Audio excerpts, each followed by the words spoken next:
हाँ, बीजेपी देश भर में मोदी सरकार के 9 साल बेमिसाल कार्यक्रम के तहत महाजनसंपर्क अभियान चला रही है, तो वहीं विरोधी 9 साल बेहाल का राग अलाप रहे हैं। बीजेपी जहां मोदी सरकार के 9 सालों के कामकाज के इर्द गिर्द 2024 चुनाव की रूपरेखा तैयार कर रही है, तो वहीं विरोधी दल केंद्र सरकार के 9 साल को नाकाम बताकर चुनावों में जाने की रणनीति पर काम कर रहे हैं। यानी दोनों ओर से चुनावी संग्राम में पटखनी देने की भरपूर तैयारी है। मोदी सरकार के 9 साल रहे बेमिसाल, बीजेपी शासन के 9 सालों में देश बेहाल। बीजेपी वर्सेज ऑल होगा 2024 का साल। देश भर के सियासी दलों की नजर मिशन 2024 पर लगी है। लक्ष्य केंद्र की सत्ता से बीजेपी को बेदखल करना,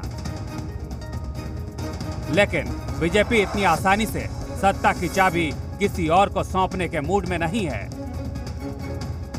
यानी 2024 में बीजेपी वर्सेज ऑल की जंग जोरदार होगी। इसके लिए तैयारियां भी जोर शोर से की जा रही हैं। चुनावी जंग के मोर्चे पर बीजेपी का सबसे बड़ा हथियार इस बार केंद्र की मोदी सरकार के 9 साल का कार्यकाल है, जिसमें बीजेपी विकास की गंगा बहाने का दावा करती आ रही है। सबका साथ सबका विकास का नारा बुलंद करने वाली बीजेपी 2024 के चुनावी संग्राम में जनता को मोदी सरकार के इन्हीं कामों की याद दिलाकर वोट बटोरने की जुगत में है। देश की 140 करोड़ जनता ने तय कर लिया 2024 में 400 सीट बीजेपी एनडीए। विपक्ष का काम है निशाना साधना, भारतीय जनता पार्टी का काम है जनता की सेवा करना। और विगत 9 वर्ष से भारतीय जनता पार्टी जहाँ जहाँ भारतीय जनता पार्टी की सरकार है, केंद्र की सरकार, हम सत्ता के लिए नहीं आया, हम देश की सेवा करने के लिए, हम राज्य की सेवा करने। बीजेपी तो केंद्र सरकार के कामकाज को अपनी चुनावी जंग का हथियार बनाने में लगी है, लेकिन उसी केंद्र सरकार के 9 साल के काम को विपक्ष किसी गिनती में ही नहीं ला रहा।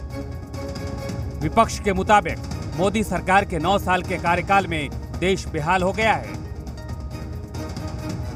भारतीय जनता पार्टी से विश्वास झारखंड में बोले चाहे पूरे हिंदुस्तान में बोले, ये लोगों का विश्वास घटा है। जो हमारा अपना थिंकिंग है हम देख रहे हैं। कर्नाटक का चुनाव भी हम कह सकते हैं कि उसमें इतना प्रयास करने के बावजूद भी वहाँ पर चुनाव आ रही है। इसका है कि भारतीय जनता पार्टी जो जनता से जुड़े हुए जो मुद्दा जनता के बीच में ले जाकर उन्होंने 2014-2019 में जो वोट लेने की काम किया है, उस मुद्दा पर हमको कहीं भी नहीं दिखाई देता कि जनता का हित के काम किया। रघुवर दास जी झारखंड की राजनीति के बेचैन आत्मा है। वो कब क्या कहते हैं, कब क्या करते हैं, उन्हें खुद ही नहीं मालूम होता है। खुद हारे हुए व्यक्ति हैं। झारखंड की जनता ने 2019 में उन्हें खदेड़ने का काम किया, अपनी सीट नहीं बचा पाए और चले हैं लोकसभा की बात करने। लोकसभा के चुनाव के अंदर में झारखंड करारा जवाब देगा, मुंह की खानी पड़ेगी, चाहे प्रधानमंत्री आ जाए चाहे गृह मंत्री आ जाए, झारखंड जवाब मांगेगा। 2024 में चुनावी परीक्षा सिर्फ केंद्र की सत्ता के लिए नहीं होनी है, बल्कि झारखंड की सत्ता के लिए भी होनी है। ऐसे में सियासी दल लोकसभा चुनाव के साथ विधानसभा चुनाव के लिए भी कमर कस चुके हैं।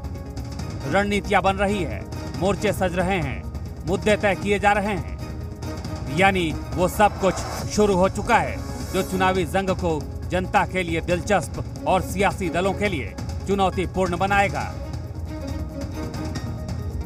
धीरज ठाकुर, जी मीडिया, रांची। बीजेपी के राष्ट्रीय अध्यक्ष जेपी नड्डा 22 जून को गिरिडीह आ रहे हैं। वो झंडा मैदान में जनसभा को संबोधित करेंगे।